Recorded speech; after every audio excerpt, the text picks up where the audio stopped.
What is going on, everybody, and welcome back to your source for fantasy hockey news. It is the Locked On Fantasy Hockey Podcast, Thursday edition. And when I say we have a jam-packed episode, people, I mean it because it has been a wild 24 hours in the NHL, on the ice and off the ice, and that means implications for your fantasy team. And Steele and I are here to break it all down for you. Plus, big time bets and everything in between, baby. Let's get this money. You're Locked On Fantasy Hockey, your daily podcast on fantasy hockey. Part of the Locked On Podcast Network, your team every day.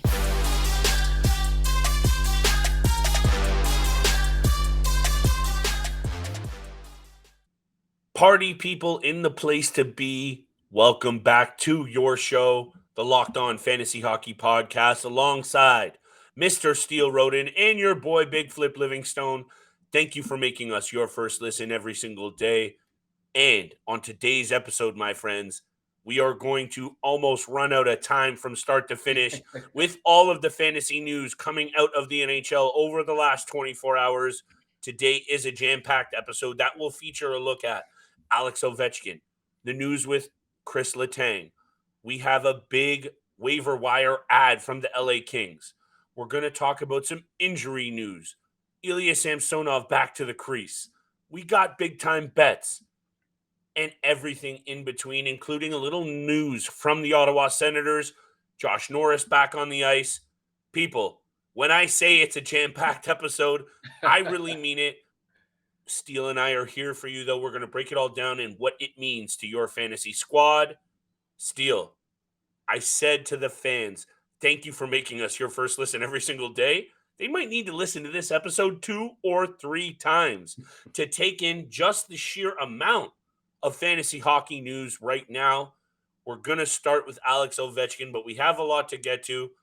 Why don't you just hit me with your take on the continued success and historical pace that Alex Ovechkin is on? Because we just need to give the man a wee bit of credit to kick this show off.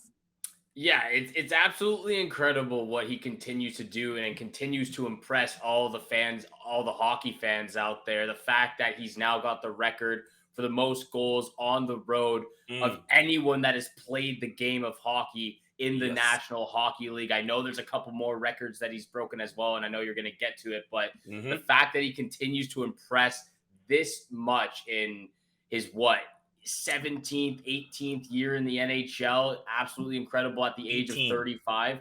18th season in the NHL, record-breaking goal last night against the Vancouver Canucks. He's making my bold prediction of 35 goals. Didn't want to say goals. It off the jump, Steele. I'm glad that you're owning up to it, so thank you, sir. He's making that bold prediction look pretty bad. He's already got 13 goals so far this season and a ton more games to break the 40-45 mark, which is definitely possible with a guy of his caliber. So very impressive, and it's great to see for the game of hockey. Look, I alluded to it. There is a lot of news that we need to get to that's going to truly affect your fantasy team. Cal Petersen's going on waivers. Kris Letang is having some serious medical issues, but we have to give credit where credit is due to the great 8. He is only 7 goals shy of 800 Steele. You and I took a good look at Sidney Crosby and Alex Ovechkin at the start of the year and what you need to do with these players. He has continued to prove that he can get it done. And I'm not here to poke holes in your prediction because that doesn't matter. And also, if we're being honest, he could still fall short of 35 goals if he definitely could. So I wanted to give you that bit of credit because a hot start is a hot start, but this is a long 82-game season. 165 different goal tenders Mr. Alex Ovechkin has scored on. Only Jaromir Jagr and Patrick Marleau have scored on more.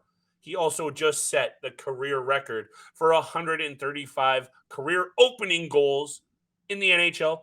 The records can go on, Steele. We're not going to get there today because there is more important news to get to. Alex Ovechkin continues to get it done, passing Wayne Gretzky for most road goals scored with 403 is absolutely special. And we'll leave it at that because I want to get to the rest of this news if you're okay with it, my friend. Kris Letang out indefinitely with a stroke. this is where I have to take the news down a peg, and I have to take my energy down a peg, because Ron Hextall, the GM of the Pittsburgh Penguins, said it first and said it accurately. This man is a father and a husband first, and this is scary stuff. I don't care about fantasy. I don't care about anything else. We'll take care of you on that end too. He's now done this deal. This is the second time in his career he's had to deal with this. A number of seasons ago, he missed 2 months with a stroke. Thankfully, it sounds like everything is going to be okay for Kris Letang. Yeah. But this is an effective piece that we already know the Pittsburgh Penguins are teetering on that edge. So we're going to separate the human side for a quick sec. And you're going to have to deal with Kris Letang if you're a fantasy GM Steele. And I have a feeling, given his age, he might be out for a extended period of time here. Yeah, that's the thing that really came to my mind first was even though I do have him on one of my fantasy teams, I look at the news, I see that he has a stroke, something that he's dealt with before, and Yeah. I was just very happy that he was seeking out the medical attention. Everything seemed like it was okay, even though it's still a stroke. And the fact that he's 35, that's really young to be having a stroke. And I know we're saying 35 is a little old for being in the NHL. It's getting up there in age, but 35 is still very young. So, and it's his second stroke. Yeah, it's just I'm just very happy and relieved that it seems like he's doing okay. Yeah. He got it checked out. It happened on Monday, so it's been a couple of days since it's happened. So we're just hearing of it now, but I'm just thankful that he's okay. That his family's doing okay. It's obviously nerve-wracking for him, his wife, and his kids having to hear him go through this once again. But yeah, you're right. The fact that he's now out indefinitely, the wheels on the Penguins bus, it's a little wobbly right now. He's a big part of that team, a key part of this team, and we talked about them. Re-signing them in the offseason, especially Letang and Malkin remaining with the Penguins and Sidney Crosby. So the fact that he's out indefinitely, we don't know what the timetable or what might happen for the future with him. That doesn't matter at all. His health and his safety and his family is what matters right now. But if you do have him on your fantasy team, it's going to be a big hit to your team. And we'll definitely get to some possible fill-ins for Kris Letang on the Monday waiver wire episode in a couple of days, because you're going to have to address that need if we're continuing to talk about what we talk about on this show. But we're also human beings, and this is a very scary situation. For also, Kris Letang is just one of those stand-up class act hockey players who has done nothing but be a role model for kids and young hockey players across North America. That blue line in Pittsburgh also, Steele, if we're getting back to the brass tacks here, Brian Dumoulin, Jeff Petrie, Pierre-Olivier Joseph, Jan Ruta. Oh my goodness. Tristan Jarry and Casey DeSmith better buckle up, because they're in for a rough ride over these next few weeks. I think you and I can both agree on that. We're going to get to a lot more NHL news, people, because it has been a wild 24 hours in the world of hockey.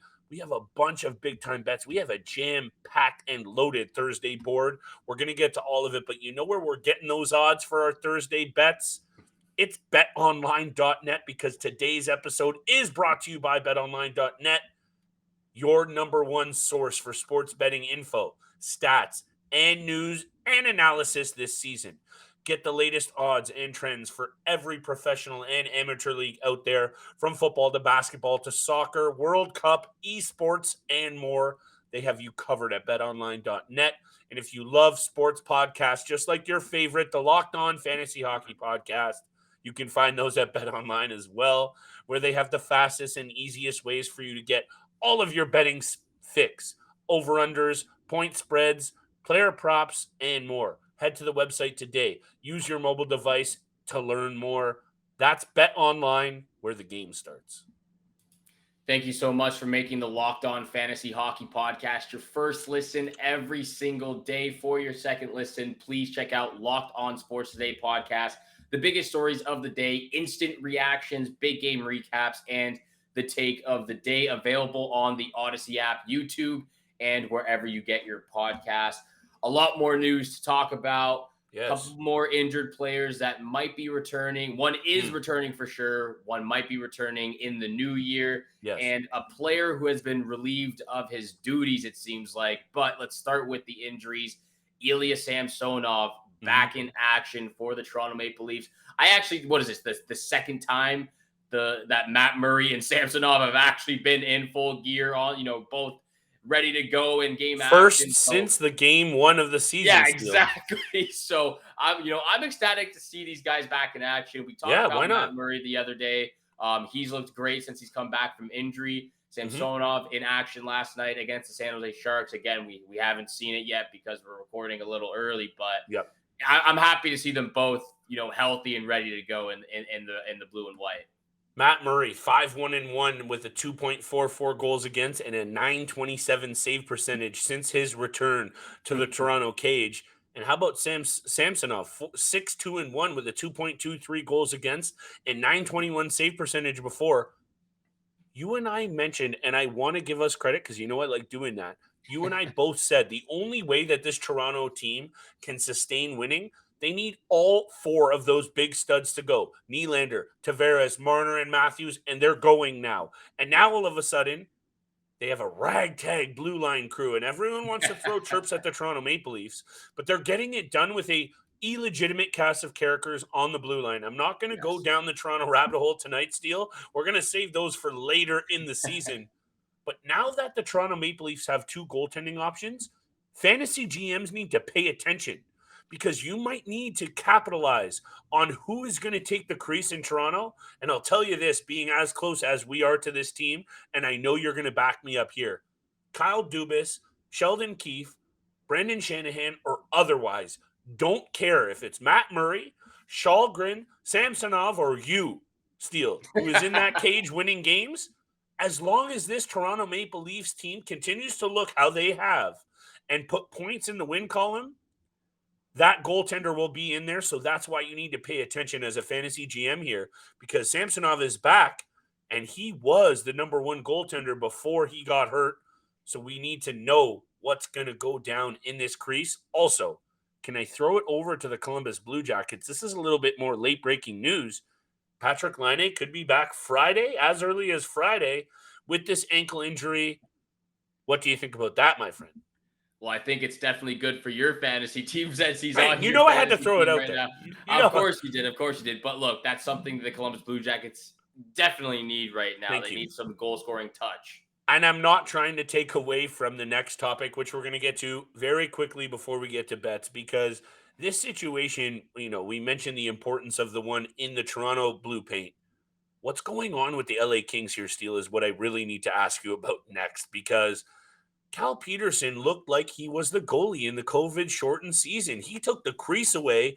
Last year, it was a little 50-50, and this year, he has not been good. They put Cal Petersen on waivers. We need to talk about this situation because also, after that 9-8 overtime loss to the Kraken, which was wild, we could talk about that on a sidebar. Shout out to Andre Burakovsky and this podcast. 5-3-2 record, 868 save percentage. He allowed 4 goals on 16 shots, Steele, and it's looking like the LA Kings don't care how much. $10 million invested in him with a $4 million signing bonus over the next couple of years. He's on waivers, man. This looks like John Quick's crease. What do you think about this situation unfolding in LA? Yeah, well, I think it's a clear message to Cal Petersen and the struggles the Kings have gone through. A little up and down season so far in the 2 months. Big time. They've been just very inconsistent for me. At the beginning of the season, Jonathan Quick, clear front runner, and had taken that crease because he was just playing unbelievable. I know Cal Petersen has done his best to try to take it over, but his best wasn't good enough. We saw that a couple of years ago when the Kings had Jack Campbell and eventually just ended up trading him to the Toronto Maple Leafs. But look, to me, it's a clear message to Cal Petersen that he hasn't been good enough this season, or for at least an extended period of time leading back to previous as last year as well. Yep. That was an absolute brutal game. I think they said Martin Jones was the first goalie in history to let 8 goals in and still win the game as well. So sounds right. Look, they're getting it done with Martin Jones somehow in the crease right now, but it was a brutal game on every single goalie that played in that game. Yeah, that 9-8 finish was only the 5th 9-8 finish in all of the NHL's history. Yeah. So that right there is interesting. But look, Cal Petersen's contract and the situation here with the LA Kings is one thing, but they just need to win games, and clearly allowing, hold on, a second high mark in the league. The only team that's allowed more goals this year, Steele, than the LA Kings, the Anaheim Ducks. That's Jeez. not going to be good enough at 90 goals allowed for these LA Kings. And I think both goalies can be better. We're talking about these goalie situations very quickly before we move to big time bets. How about a little update on Josh Norris? He's starting to skate on his own, Steel. And you and I don't usually just bring up news about guys skating on their own. I don't think Josh Norris is that far away from being back on the ice and being a big time fantasy contributor. And that's why I want to bring it up, because we need to holler at these people who need to go click that red flag on the watch list and make sure Josh Norris is right at the top of it, because DJ Smith, we know there's no pressure, quote unquote, for him to come back. I call BS. The Ottawa Senators need Josh Norris back in a hurry to make sure that this season gets back on track. That's how important I think he is to that mix in the top 6 in Ottawa. There's no timetable. There's no pressure. I'm saying keep your eye on Josh Norris, because if he's skating on his own, he's going to be back sooner than later, Steele. Well, he's been on my IR since that injury happened. I'm just waiting to see that injured, IRLT to just vanish from his profile on Yahoo right now. Because when that happens, I'll tell you what, he's back in the lineup right away, baby. And I can't wait to see him. And I think you're right. I think, when the injury happened and when the news happened that he was out possibly for the remainder of the season, maybe 4 to 5 months if we're lucky. I think it might be a little sooner than that, because it's just a very good sign and a good thing to see that he's back on the ice skating. Like you said, there's no pressure, there's no timetable, but I wouldn't be surprised if we saw Josh Norris back in action mid-January, end of January. I wouldn't be surprised at that at all, because at that point, like they said in the update when it first came out, he could be out the remainder of the season, but if not, we're looking at 3 to 5 months. And that's a really big time period that we're talking about right now. So I think they sold it a little bit. And yesterday I jumped the gun saying, get excited about Max Pacioretty joining the mix for the Carolina Hurricanes. You have to remember, I'm talking about from a fantasy perspective always. If there's even a shot that these players are back on the ice, these are the opportunities that you can capitalize on, people getting ahead of those other GMs that aren't paying attention in the league, and those GMs that aren't listening to this Locked On Fantasy Hockey podcast for the latest. But this is those situations, Steele. Like you said, maybe teams get a little ahead of themselves or behind themselves, just like us, and the projection for when they come back is a little off. You'll thank us when you've had them click that little red flag on the watch list or waiver list or whatever it is you use, whatever platform it is you use. But still, whatever platform it is that people are listening to, I guarantee they're going to want to hear these big time bets coming up around the break. Well, that's where the money is made, baby. And that's why we have to thank everyone for tuning in to the Locked On Fantasy Hockey podcast, making it your first listen every single day. Thank you so much. Make sure you hit the subscribe, hit the follow button. We appreciate all the love and support out there. And that's why we do a big return in favor with the big time bets. Hopefully we're making some money out there for you guys as well. You're placing some money down on our lock of the night and our 3 bets as well. Flip, if you don't mind, I'd like to start us off with my first pick of the night. I'm going back to the team that just so dear in my heart right now. The Seattle Kraken, baby, have been so generous to me this year. Might as well.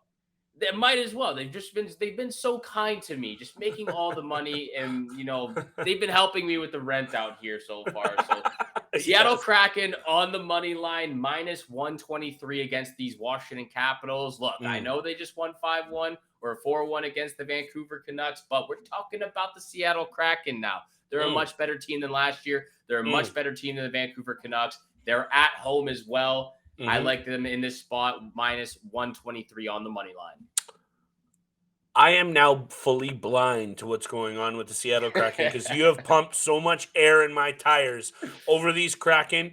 And If people haven't been listening or paying attention on YouTube, by the way, both great ideas. We are across all platforms. You find your favorite and hottest content. They have also been banging out Steel. Andre Burakovsky, I went to bed a little concerned that my Andre Burakovsky pick the other night wasn't going to bang, and I wake up, he pots the last goal of the game and the OT winner. We are in business. So I'm feeling you. Let me start with my first pick that I almost made it my lock of the night, but I'm so fired up about my lock of the night that I had to save it, and you'll understand why. The last 10 games between the Nashville Predators and New Jersey Devils, 10 straight games where the Nashville Predators have taken points from the Devils. 8-0-2. I know this year is a different story, Steele, but the amount of money I'm getting on the Predators, on the puck line, plus 1.5, I'm only getting them at minus 130 right now. I'm jumping all over it because I think the Predators can actually win this game on the road, Steele. So plus 1.5, I'm very comfortable at minus 140. That's my first pick of the night. Also, if you don't need to know anything other than that 8-0-2 record, you know these Devils are going to start to lose a few games. That might not be a strategy you want to adhere to, but still, it's going to happen, right? How many times can they keep winning here? I'm not quite sure. Look, I've been saying the same thing about the Boston Bruins. Thank How many more games can they win? Can the Leafs catch up to them just a little bit? And of course, they continue to win.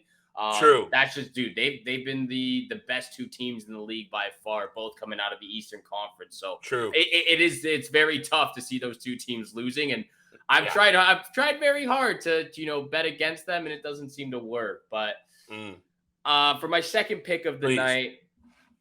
Look, this team has let me down a lot recently. Oh no! I need to continue. I need to continue going back to them.